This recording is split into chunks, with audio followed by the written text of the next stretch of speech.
महाभारत देखिएगा, महाभारत में जो कृष्ण भगवान थे वो कौरवों के बीच गए संदेशा लेके, आखिरी संदेशा, वहां पे भी उनकी भाषा देखिएगा। आप महाभारत में अगर सीरीज देखिए तो भाषा देखिएगा, दुश्मन से भी इस तरह से बात कर रहे थे जैसे लगता था गुरु जी से बात कर रहे हैं। ये भाषा की मर्यादा। लेकिन आज ये वही श्याम की धरती है, ये वही पुरुषोत्तम राम की धरती है जहां लोग तहजीब भूल गए कि बात करना कैसा चाहिए। ये वही पुरुषोत्तम राम थे जिनके अपने भाई लक्ष्मण जी को जब शिक्षा लेनी थी ना तो रावण के पैताने बैठे थे कि ये शिक्षा लेना है तो उसके पास झुकना पड़ेगा यहाँ पर। लेकिन आज हम लोग भूल गए हैं कि हमें बात कर, बात में तो इतना आजकल वो तहजीब ही नहीं रह गया है कि इतना रफ बोल दो कि दुश्मन किसी से पूछा, एक लड़का पूछा तुम्हारा क्या हाल है, तो कर रहा है खराब है, ठीक कर दोगे, जब हाल है भाई।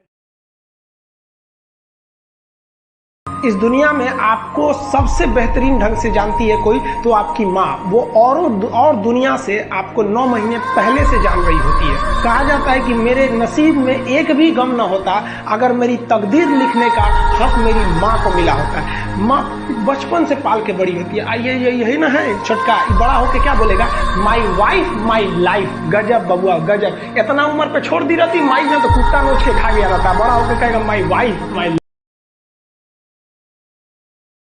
आप सबकी जिंदगी में कुछ कठिनाइयां आएंगी, ठोकरें लगेंगे, लेकिन ठोकर खा के संभलना भी जरूरी है। ठोकरें खाकर भी न संभला तो ये मुसाफिर का नसीब, राह के पत्थर को अपना फर्ज अदा कर चुके। और कभी भी मुश्किलों से घबराइएगा नहीं। कोको कोला कंपनी जब स्थापना हुई थी तो 1 साल में केवल इसके 25 बोतल बिके थे। कंपनी का दिमाग हिल गया था। लेकिन आज के समय में दुनिया में हर जगह कोको कोला बिकता है और इसने तो फिजिक्स को उल्टा कर दिया।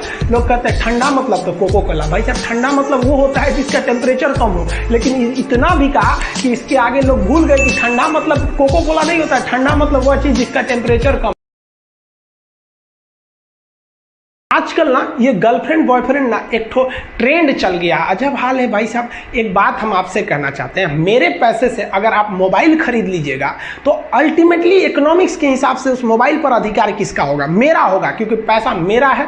तो आप सोचिए, आप बाप के पैसा से अगर लड़की पटाएंगे तो लड़की किसकी होगी इकोनॉमिक्स के हिसाब से? बाप के लिए। तो लड़कियों को भी कहते हैं कि भाई ऐसा लड़का को मत वैल्यू दो जो बाप की कमाई पे तुमको घुमा रहा है। और लड़कों भी कहते हैं जागो, अगर बहुत शौक है ना गर्लफ्रेंड बनाने का तो अपने पैर पे खड़े हो जाओ। जिस दिन पैर पर खड़े होगे ना उस दिन समझ में आएगा ये सब चीजें फालतू चीजें होती है।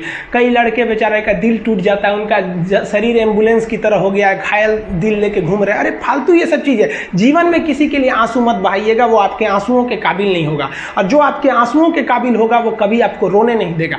दिल टूट गया, गोली मारो यार, प्यार 24 कैरेट का था आपका, उसी की औकात नहीं थी जो खरीद सके।